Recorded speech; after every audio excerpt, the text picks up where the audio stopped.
All right, so we've made some good progress and we got the fittings in. So these are the straights that I needed for the compressor. And if you look real close, I've also built a bed for it, or a platform or a bracket. And so I'm gonna clean that up a little bit, get it painted. I've also got to mount the accumulator. I'm gonna put the accumulator back here, and that way it'll be out of the heat zone and it'll be up against the fender and it'll be right in route with the low pressure side, or I should say the high pressure side, where it will go towards the from the accumulator to the evaporator. And so that'll be nice and out of the way, and all the electrical should fit and go where it needs to go. So let's keep working on it.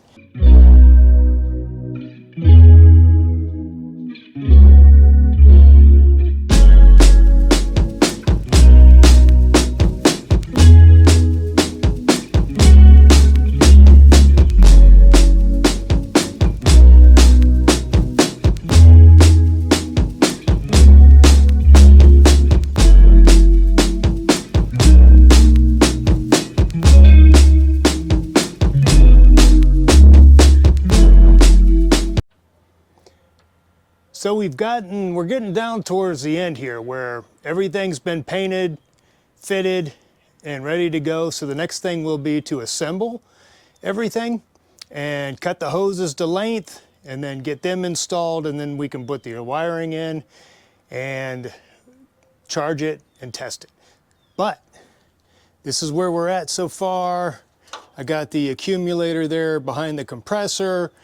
That cable's gonna run alongside here and pick up on the accumulator and then go down towards the evaporator, and the compressor is going to sit right there. So that's all going to look good. The one of the other things that the customer wanted was the dash. So he had a bunch of holes where he had mounted things in the past. He wanted those holes filled. However, he did not want it super detailed. He just wanted the holes filled, scuffed down, and painted. So we've got that done, and we'll pull this plastic here probably tomorrow after it sets. And after that, we can start doing the assembly. All right, so this is taking a lot longer than I thought it would. And for anybody else that's going to be doing this, just remember, if it's universal, that means if you want to do it right, you're going to be doing a lot of bracket building and stuff like that. And also, we found that it would be better for us to have straight fittings versus 90-degree fittings, so we had to turn those around and get replacements. So, you know, setting it up, figuring out what works best for your universal fit is going to take some time also. Okay, so let's keep moving and get this job done. That's how you eat an elephant, one bite at a time. All right, so we made a lot of progress. I got another new tool. I got a riv set, which rivets threaded inserts into sheet metal. That way, the parts that I'm putting into the fenders and stuff are going to be retained so much better. And I've also upgraded my game. Let me show you. The previous brackets I made looked like butt. I had 4 smaller brackets, and basically what I did is I created just 2 brackets that are longer and have more surface area. So that's going to be a lot better. Also looks a lot better. And I don't know if you can see this. Yeah, you should be able to see this. All right, so these are my lines. So I've got my lines and fittings. I've got things installed, and I've got the lines all pre-measured and marked. And I've also got them marked going into here to where the evaporator is. So I am going to be starting to cut these lines, and this is a permanent thing. So always, you know, the old saying, measure 1,000 times, hopefully cut once. So that's what I'm going to do, because I don't have any room for error, because if I mess this up on the length, I'm going to have to order more line or hose. And if I mess up the fittings, I'm going to have to order more fittings, because they only gave me enough straps to do it right every time. So let's get busy on that. Like I said, we made a lot of progress. This thing is basically in place, looking good. I'm going to start cutting these lines and putting this whole thing together. All right, so we're in the process of using these easy connection clips. Basically, this is the finished product, and it actually goes together really easy. Basically, you have a safety cage, which are these clips here, and the instructions give you a pretty good review on how to do this. But basically, you slip the fitting into the hose. You put some compressor oil on there first. It actually goes together really easy. And then you put the cage on. 8, 6. All right, so you basically have this cage which locks this and keeps it from pulling out as long as these bands are on here. So these bands, these crimp bands, go on with these pliers that they send you. Now, I will admit, I had one of these fight me, and it did not want to go. It actually bent before grabbing, and I had to rebend it, get it back into its original position so that it can clasp on. And it took me like 4 tries, but I finally got it. And then the other 3 went together pretty well. And I think what you have to do is when you're clamping, as an example, you've got a key on one side of your clamp and it fits into the key in the pliers. And then basically you bring it together, and when you're clamping down, you have to push really hard. Because if you give it the chance, the hasp that's supposed to grab the other side will go up instead of down. So, like I said, I've done 4 of these clamps. One of them gave me some grief. And like I said, they only give you what you need. So if you mess one of these up, you got to call them up for more parts. So it's actually going pretty good, and I'll get these other ones cut to fit, and then we'll go through putting it all together. And this should be the last time, or close to the last time, for disassembly and reassembly. So once we get these cables in and everything looks the way it's supposed to, then we'll be able to take and charge it and get AC going.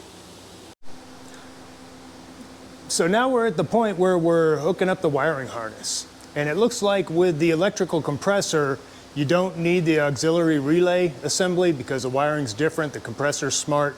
It's going to turn the fan on, and it's also going to receive the start signal from the evaporator. But we've got way too much cable. So I've got to take off about 2 foot of cable here to make it clean. You know, you could just wrap it and then tie wrap it, but then it's going to look like butt. So we're not going to do that. And then we've got a couple other, we've got the signal cable, both ends of it, that go through the switch.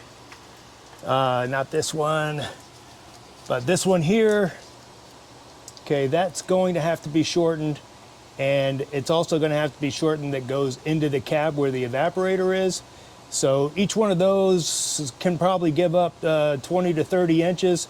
So I'm going to shorten those, make this look clean. and let's get busy. All right, this is basically the final addition to the front. I'll have to put the grill back on it, but that all looks perfect. And I've got everything plumbed up here. I still got to shorten that wiring harness there for the switch that also goes into the cab where the evaporator is. And I shortened up the power lead, tied it into the back of the compressor. And I've got this temporarily in place. I don't like the way that's lining up with the bushings to go out through the firewall. So I've got some other bushings that'll probably be better, but that means I'll have to take this apart again and put those other bushings in. But I also got power wired up to the evaporator, and basically we're a few hours away from charging this thing. All right, let me show you what I did. I was not comfortable with the way that the evaporator was setting in because of the grommets that I had used. Because you know the refrigerant lines come through the firewall, and I was using a grommet that was big enough to allow the hoses to pass through, but it didn't allow any flexibility on mounting the evaporator. So what I did is I came in and I basically had smaller grommets, and what I did is I opened them up and I put the next size up.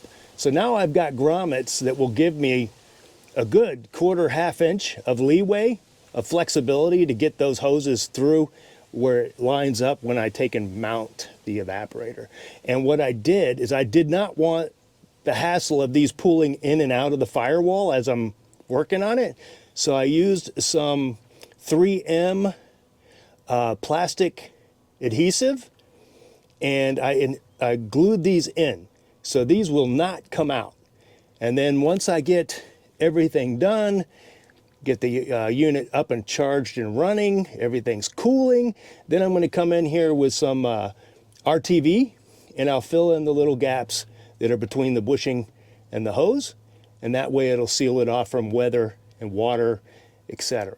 So that's all I did on this, and the next step will be basically mounting the evaporator and getting everything cleaned up and finished. All right, so this is a big day for us. We're finally going to bring the 79 Ford F250 in. Everything's mechanically in place. Everything's been installed. So now we're going to pull a vacuum on it. And if we get a good vacuum, a good steady hold on the vacuum, no leaks, then we're going to go ahead and charge it.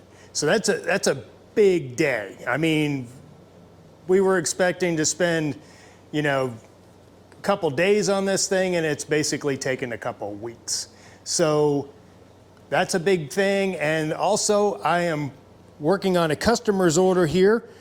This is a person that has a modified Comanche, one of the small pickup trucks, Jeep pickup truck, and he had put narrow track Wagoneer axles underneath it, and he wants the 1-ton steering upgrade. So I'm able to do that for him.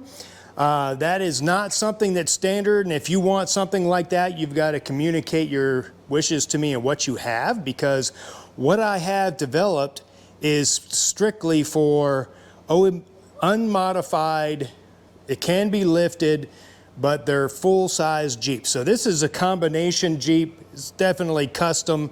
And so what we agreed upon was the drag link. I'm going to send him the parts and everything needed, but this one bung will be left unwelded so that he can custom cut the drag link length, because the position of his steering box compared to the tie-in at the Y-link is going to be different. So he's going to have to set that up himself, but I'm getting this sent off to him, And just keep that in mind if you've got a full-size Jeep that you want a 1-ton steering upgrade. And like I said in past videos, once you buy this product, you'll never have to spend more than $50 or $60 for a tie rod end again, because that's basically, these are all common off-the-shelf parts.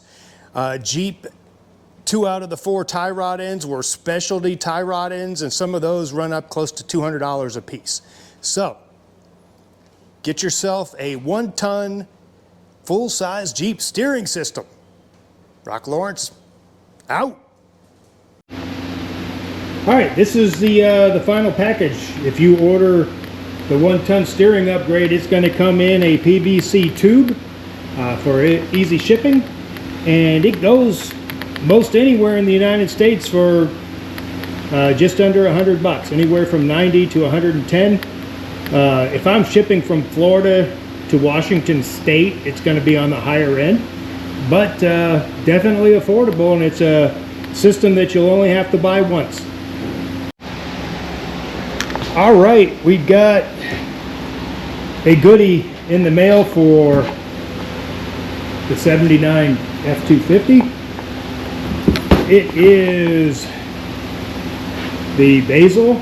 Customer wanted his dash to have the wood grain or the turtle shell colors, so we had to pay a pretty penny for this because the other distributor was on back order, and we had to pay a little bit extra to get this one out because we couldn't wait for months for it to be made. So let's go ahead and unpack this and get it installed. All right, so I'm pulling a vacuum now on the AC system, and if you look real close there, I'm like at a -30, and so what we want to do is we're going to pull this down for a period of time. And then what we'll do is we'll shut the valves and make sure that it maintains a vacuum for, I believe it's 20 to 30 minutes. You don't want to have it leaking down because that indicates a leak in the system. And if you charge a system with a leak, it's only going to cool for a short period until the Freon or the gas is gone. So let's keep an eye on that, and if we hold a good vacuum, then we'll move on to the charging. Okay, so we're ready to fire this thing up. I've got the pressure switch jumped out here because there's no Freon in it. So I put the battery circuit on, nothing caught fire, so everything's good. Let's go ahead and turn it on the inside.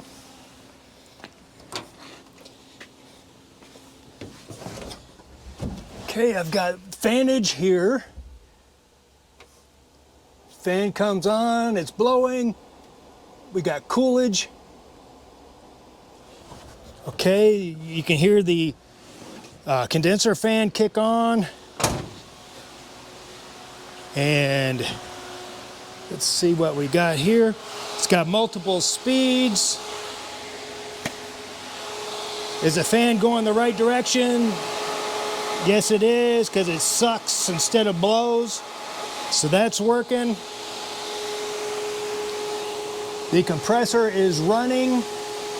So now I can shut it off and hook it up and start to charge it.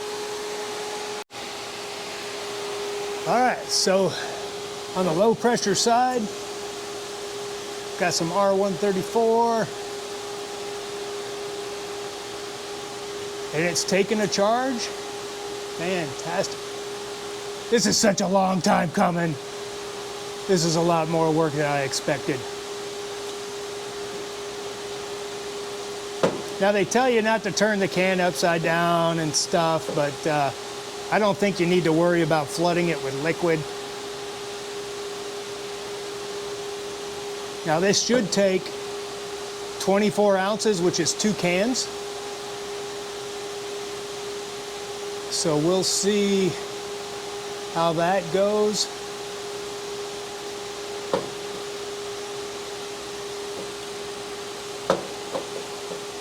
Okay, and the compressor's still running. Man, that thing doesn't shake at all. That's a nice little setup.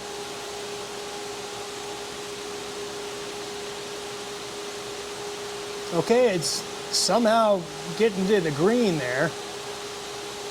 So we definitely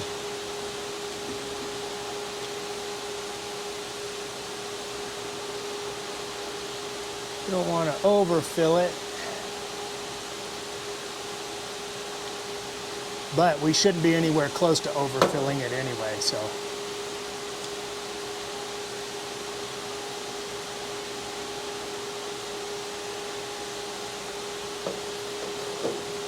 Let's go check the interior to see if we feel any coolness.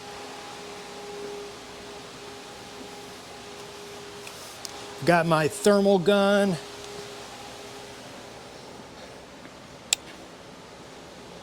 Thermal gun. It's 91 degrees outside.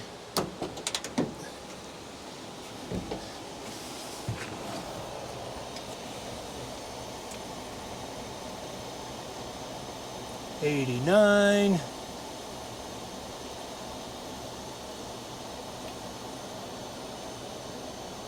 '88, '89. All right, so let's run it some more, get some more Freon in here. Let's roll these windows up too, see how coolage we can get it.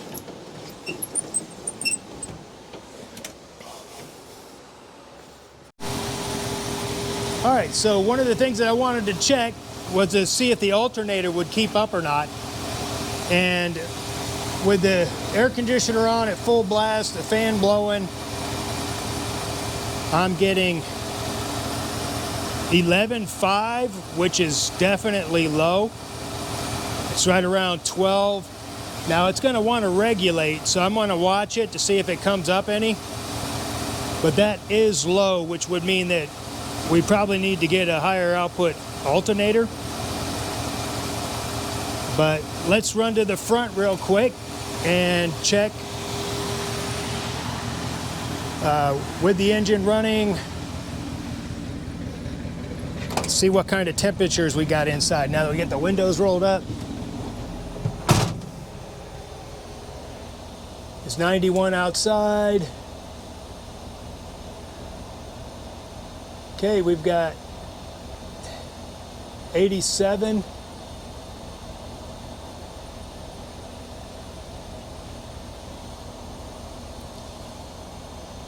And we're gonna let it run some more, make sure everything's going okay. And I know that it's not fully charged either, so let me get busy on that. All right, success. Okay, I've got the hood latch bracket back on. I charged up. Man, look how cold that is. It's got condensate there. I measured the dashboard when I came in here at 101 degrees before I started the air conditioner. Okay, with 101 on the dash, I'm seeing 93. Coming out of the air conditioner, I'm seeing 65. Depending on where I hit it, 66. So put some direction there. So yeah, it's working. That evaporator on the outside of the evaporator is running at 80, 82. Air coming out of there, 66-ish. And this is just with it running for a little while. Okay, another thing that I did, not that I'm gonna put heat on it, but I put a clutch rod boot on there so that hot air wouldn't blow in from the engine compartment. So I got that done, and if you noticed, here, let me pull this off.